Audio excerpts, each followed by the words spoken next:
So you're going to hear gurus and pastors love to talk about Matthew 6:33. Seek first the kingdom and his righteousness, and all else will be added, because it kind of makes you feel like, if you're in the audience, that as long as I put a little priority on God, I'm going to get my wish list of goodies in life, right? And, they'll use Matthew because Matthew doesn't have any landmines around it for Western culture and society. So I highly recommend, if this has been a scripture that has pulled your attention, go over to Luke.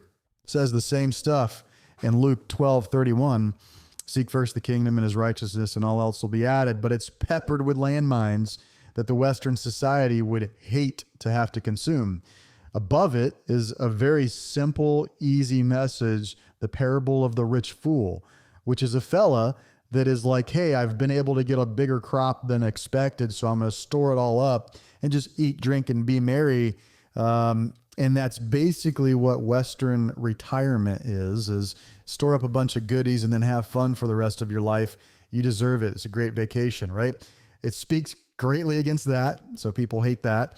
And then right below, tying up the bow of seeking first and the kingdom and his righteousness, and all else will be added, says sell everything you got and give it to the poor. And so what God was really putting in a context is this statement about not worrying.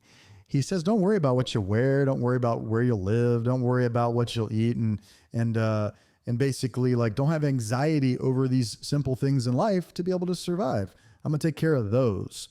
But I'm not providing this big house and big cars and all these luxuries. He speaks against those things.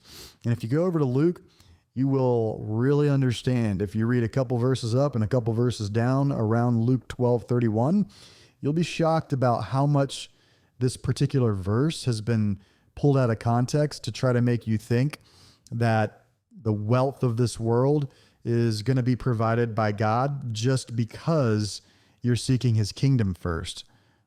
Maybe rethink that.